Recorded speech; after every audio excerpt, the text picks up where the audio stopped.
യേശുവിൽ ഏറ്റവും അനുഗ്രഹീതരായവരെ, ഡെയിലി ബ്ലെസ്സിങ്ങിലൂടെ ദൈവവചനമാണ് നാം കേൾക്കുന്നത്. ഒരുപക്ഷെ ചിലരെങ്കിലും ചിന്തിക്കും, എനിക്കിങ്ങനെയൊക്കെ പ്രാർത്ഥിച്ചിട്ടും എനിക്കൊരു അനുഭവം ഉണ്ടാകുന്നില്ലല്ലോ, എനിക്കൊരു അനുഭവവും ഉണ്ടായില്ലല്ലോ. നിങ്ങൾക്ക് ദൈവത്തിൽ നിന്ന് നല്ല അനുഭവങ്ങൾ ഉണ്ടാകാൻ പ്രാർത്ഥിക്കുകയാണ്. ആദ്യം തന്നെ ദൈവമേ, ഡെയിലി ബ്ലെസ്സിങ്ങിലൂടെ അങ്ങയുടെ വചനം ഈ ദിവസം കേൾക്കുമ്പോൾ ഇവർക്ക് നല്ലൊരു ദൈവാനുഭവം കൊടുക്കണമേ, നല്ലൊരു അനുഭവം. പ്രാർത്ഥിച്ച പ്രാർത്ഥനയിലൂടെ, കേൾക്കുന്ന വചനത്തിലൂടെ ഉണ്ടാകണമേ.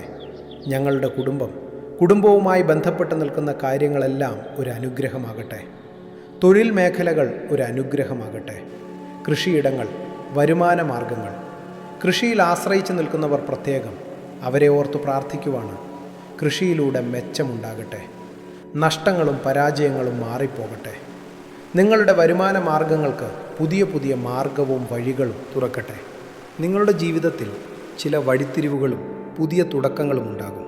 പുതിയ തുടക്കങ്ങളും വഴിത്തിരിവുകളും ദൈവം സമ്മാനിക്കും. കർത്താവെ, ഇന്ന് പ്രാർത്ഥിക്കുന്ന ഡെയിലി ബ്ലെസ്സിങ്ങിൽ അങ്ങയുടെ വചനത്തെ കേൾക്കുന്ന ഈ മകനെ, ഈ മകളെ, ഈ പ്രിയപ്പെട്ട കുടുംബത്തെ അങ്ങയുടെ നാമത്തിൽ സമർപ്പിച്ച് പ്രാർത്ഥിക്കുന്നു. ഇന്ന് കേൾക്കുന്ന ഈ ശനിയാഴ്ച ദിവസം കേൾക്കുന്ന വചനം 2 ദിനവൃത്താന്ത പുസ്തകം 18-ാം അധ്യായം 18-ാമത്തെ വാക്യം. 18-ാം അധ്യായം 18-ാമത്തെ വാക്യം. മിക്യായ പറഞ്ഞു, കർത്താവിൻ്റെ വചനത്തെ ശ്രവിക്കുക. മിക്യായ 2 ദിനവൃത്താന്തം 18-ാം അധ്യായം 18-ാമത്തെ വാക്യമാണ്. മിക്യായ പറഞ്ഞു, കർത്താവിൻ്റെ വചനത്തെ ശ്രവിക്കുക. കർത്താവ് തൻ്റെ സിംഹാസനത്തിൽ ഉപവിഷ്ടനായിരിക്കുന്നത് ഞാൻ കണ്ടു.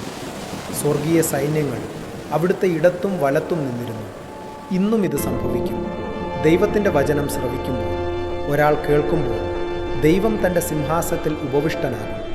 ദൈവം നമ്മുടെ ഭവനത്തിൽ ഉപവിഷ്ടനാകും. ദൈവത്തിൻ്റെ വചനം കേൾക്കുക നിങ്ങളുടെ ജീവിതത്തിൽ. ദൈവം, സർവശക്തനായ ദൈവം ഉപവിഷ്ടനാകും. അടുത്തതോ, സ്വർഗീയ സൈന്യങ്ങൾ ഇടത്തും വലത്തും നിന്നിരുന്നു. ദൈവത്തിൻ്റെ വചനത്തെ നമ്മൾ കേൾക്കുമ്പോൾ, നമ്മുടെ ഭവനത്തിൽ അത് കേൾക്കുമ്പോൾ ദൈവദൂതന്മാരുടെ ഒരു സംരക്ഷണമുണ്ടാകും. നമ്മുടെ ഭവനത്തിനകത്ത് ദൈവീകമായ ചലനങ്ങളുണ്ടാകും. ഒരു വലിയ കുളത്തിലോ കിണറ്റിലോ ഒക്കെ ഒരു കല്ലെടുത്തിട്ടാൽ അതിന് ഒരുപാട് ഓളങ്ങൾ സൃഷ്ടിക്കപ്പെടും. ഓളങ്ങൾ നമുക്ക് കാണാൻ പറ്റും. ഓളങ്ങൾ ഇങ്ങനെ അലതല്ലുന്നത്. ഇതുപോലെ ദൈവത്തിൻ്റെ വചനം നിങ്ങളുടെ ജീവിതത്തിൽ വരുമ്പോൾ, നിങ്ങളുടെ ഭവനത്തിൽ വരുമ്പോൾ ദൈവീകമായ ചില ഓളങ്ങൾ സൃഷ്ടിക്കപ്പെടും. ദൈവദൂതന്മാരുടെ കാവൽ ആ ഭവനത്തിന് ഉണ്ടാകും. ദൈവവചനം ശ്രവിക്കുന്ന ഒരു വ്യക്തിയാണോ നിങ്ങൾ? ദൈവം നിങ്ങളുടെ ജീവിതത്തിൽ സിംഹാസനത്തിൽ ഉപവിഷ്ടനാകും. നിങ്ങൾ ഭവനത്തിൽ ദൈവത്തിൻ്റെ വചനം ഇങ്ങനെ കേൾക്കുന്നവരാണോ? ദൈവദൂതന്മാർ നിങ്ങളുടെ ഭവനത്തിൻ്റെ കാവലുണ്ടാകും. സക്കറിയ വചനമുണ്ട്, ആരും കയറിയിറങ്ങി നടക്കാതിരിക്കാൻ ഞാൻ എൻ്റെ ഭവനത്തിന് ചുറ്റും പാളയമടിച്ച് കാവലേർപ്പെടുത്തു എന്ന്. ദൈവവചനം ശ്രവിക്കുന്ന ഓരോ വ്യക്തികളോടും കുടുംബങ്ങളോടും പറയുക, ദൈവദൂതന്മാരുടെ ഒരു കാവൽ, ഒരു സംരക്ഷണം. ഇന്ന് എല്ലാ വീടുകൾക്കും വേണ്ടി പ്രാർത്ഥിക്കാൻ പോവുക. എല്ലാ ഭവനം ഡെയിലി ബ്ലെസ്സിങ്ങിൽ പങ്കെടുക്കുന്ന എല്ലാ ഭവനങ്ങളെ ഓർത്ത് പ്രാർത്ഥിക്കട്ടെ. എല്ലാ ഭവനങ്ങൾ, ഏതെങ്കിലും ഭവനം അസ്വസ്ഥതയുണ്ടോ? ഞങ്ങൾ ഈ വീട്ടിൽ താമസിച്ചേ പിന്നെ ഞങ്ങൾക്കൊരു ഉയർച്ചയില്ല. ഞങ്ങൾ ഈ ഭവനത്തിലെത്തിയ പിന്നെ ഞങ്ങൾക്കൊരു സമാധാനമില്ല. രോഗമൊഴിഞ്ഞിട്ടൊരു നേരമില്ല. ഒരു പൈസയും സമ്പാദിക്കാൻ പറ്റുന്നില്ല. കടം കൂടുവാണ്. നിങ്ങൾക്ക് ചില വീട്, ചില സ്ഥലത്തെക്കുറിച്ചൊക്കെ പരാതി കാണും. എന്നിട്ട് നമ്മുടെ മനസ്സിൽ ആരെങ്കിലുമൊക്കെ പറഞ്ഞു കാണും, ഇവിടെ എന്തോ ഒരു ദോഷമുണ്ട്, എന്തോ ഒരു പ്രതിസന്ധിയുണ്ട്, ഈ സ്ഥലം നല്ലതല്ല, ഈ വീടിന് എന്തോ ദോഷമുണ്ട്. ഇങ്ങനെയൊക്കെ കേട്ടവരാണോ? ഇങ്ങനെയൊക്കെ ചിന്തിക്കുന്നവരാണോ? ഇങ്ങനെ ആരെങ്കിലുമൊക്കെ നിങ്ങളോട് പറഞ്ഞിട്ടുണ്ടോ? ഇങ്ങനെയൊക്കെ ഒരു ഭാരം ചുമക്കുന്നവരാണോ?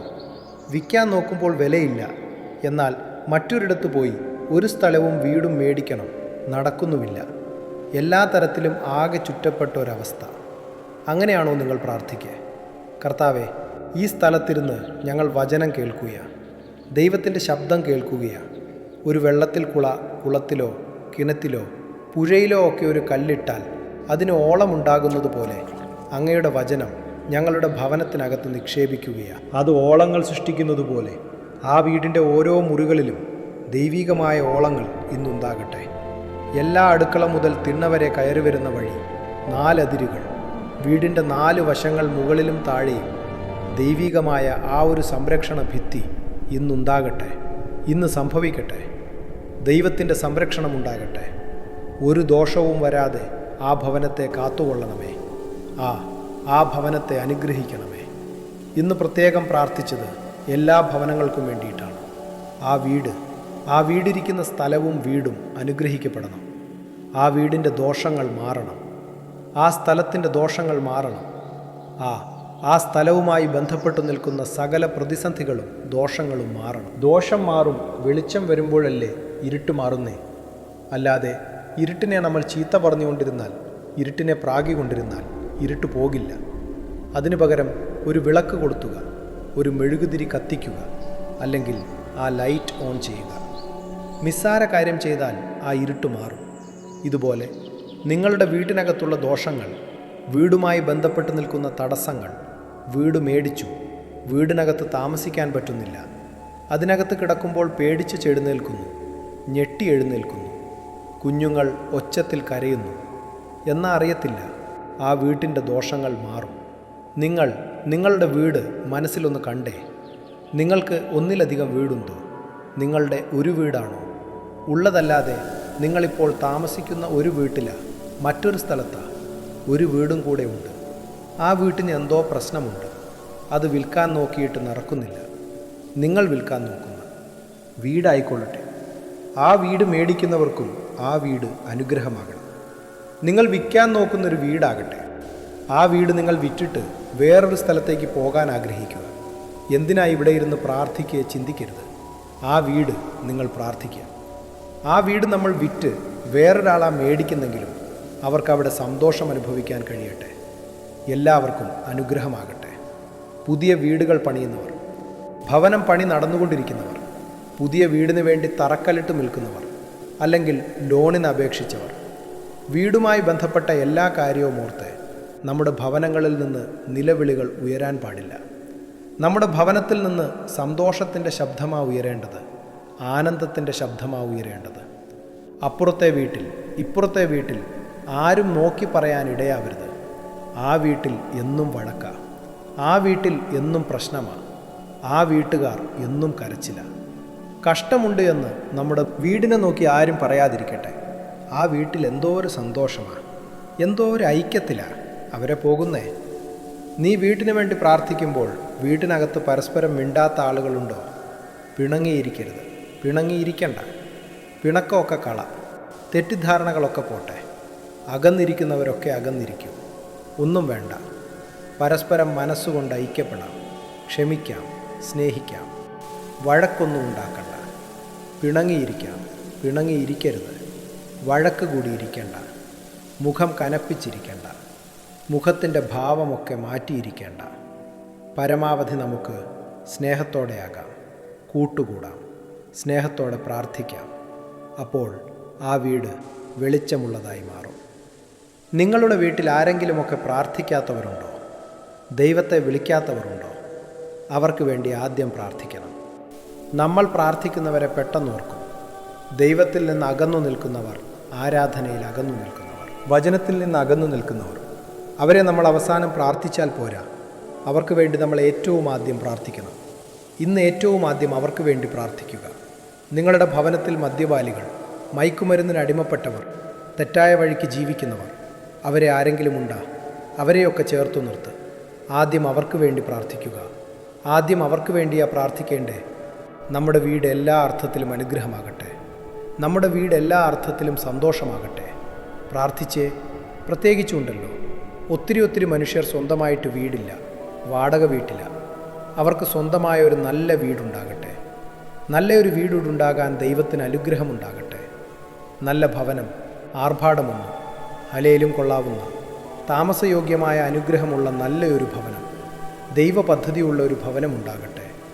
പ്രാർത്ഥിക്കാൻ പോവുകയാണ്. ഇന്ന് കേട്ട വചനം മറക്കരുത്. വചനം ശ്രവിക്കുക. ദൈവം സിംഹാസനത്തിലിരിക്കും. പിന്നെയോ 4 വശത്തും സ്വർഗീയ സൈന്യങ്ങൾ, ഇടത്തും വലത്തും സ്വർഗീയ സൈന്യങ്ങൾ നിന്നിരുന്നു. വചനം കേൾക്കുന്നവന് കിട്ടുന്ന സംരക്ഷണമായത്. ഇടത്തും വലത്തും സ്വർഗീയ സൈന്യങ്ങൾ നിൽക്കും. ദൈവം സിംഹാസനത്തിലിരിക്കുന്നത് പോലെ വചനം കേൾക്കുന്ന നിങ്ങളിലിരിക്കും. നമ്മുടെ കർത്താവ് ഈശോ മിശിഹായുടെ കൃപയും പിതാവായ ദൈവത്തിൻ്റെ സ്നേഹവും പരിശുദ്ധാത്മാവിൻ്റെ ഉപവാസവും നിങ്ങളോടുകൂടെ ഉണ്ടായിരിക്കട്ടെ. പ്രാർത്ഥനയിൽ പങ്കെടുത്ത വചനം കേട്ട പ്രിയപ്പെട്ടവരെ, നിങ്ങൾക്ക് നല്ലൊരു ദിവസമായിരിക്കട്ടെ. ഇന്ന് ഒരു ദോഷവും വരത്തില്ല, ഒരു തിന്മയും വരില്ല, ഒരു അനർത്ഥവും വരില്ല. കാരണം ദൈവത്തിൻ്റെ സംരക്ഷണം നിൻ്റെ മേലുണ്ട്. സഞ്ചരിക്കുന്ന വഴികളിൽ എടുക്കുന്ന തീരുമാനങ്ങളിൽ ദൈവത്തിൻ്റെ കരമുണ്ടാകട്ടെ, ദൈവത്തിൻ്റെ ചലനമുണ്ടാകട്ടെ, ദൈവത്തിൻ്റെ സ്നേഹമുണ്ടാകട്ടെ, ദൈവത്തിൻ്റെ പദ്ധതി ഉണ്ടാകട്ടെ. ഒരു തരത്തിലും ഒരു ചതിയിലും ചെന്നുപെടാതിരിക്കട്ടെ, ഒരു ദോഷവും വരാതിരിക്കട്ടെ. ആപദനർത്ഥങ്ങളിൽ നിന്നും അപകടങ്ങളിൽ നിന്നും ദുർമരണങ്ങളിൽ നിന്നും ഞങ്ങളെ കാത്തുകൊള്ളണമേ. ആരോഗ്യവും ദീർഘായുസ്സും നല്ല ആരോഗ്യവും തരണമേ. സന്തോഷവും സമാധാന ഐശ്വര്യവും ഉണ്ടാകട്ടെ. നിങ്ങളുടെ ബിസിനസ് അനുഗ്രഹമാകട്ടെ. കൂടെ നിന്ന് ചതിക്കപ്പെടാതെ ശ്രദ്ധിക്കണം. കൂടെ നിന്ന് ചിലർ കൂടെ നിൽക്കുന്നത് ചതിക്കാനാണ്. തിരിച്ചറിയുമ്പോൾ അത് വൈകിപ്പോകും. എല്ലാവിധ ചതികളിൽ നിന്നും സംരക്ഷണം തരണമേ. ദോഷം വരാതെ കാത്തുകൊള്ളണമേ. ഇന്നും ജീവിക്കുന്ന യേശുവിൻ നാമത്തിൽ നിങ്ങളെ അനുഗ്രഹിച്ചു പ്രാർത്ഥിക്കുന്നു. ഇപ്പോഴും എപ്പോഴും എന്നേക്കും. ആമേൻ. നല്ലൊരു ദിവസം നിങ്ങൾക്ക് ആശംസിക്കുന്നു. സാധ്യാധ്യമ എല്ലാവർക്കും അയച്ചു കൊടുക്കുക. ദൈവം നിങ്ങളെ സമർത്ഥമായിട്ട് അനുഗ്രഹിക്കട്ടെ. നാളെയും 5:30 തന്നെ അല്പനേരത്തെ എഴുന്നേറ്റ് 5:30 തന്നെ വചനം കേൾക്കാനുള്ള ഭാഗ്യവും ആരോഗ്യവും അവസരവും സമയവും ദൈവം നമുക്ക് ഓരോരുത്തർക്കും നൽകട്ടെ. നാളെ 5:30 കാണുന്നതുവരെ സ്വർഗത്തിലെ വലിയവനായ ദൈവം എന്നെയും നിങ്ങളെയും സൂക്ഷിക്കട്ടെ. ആമേൻ.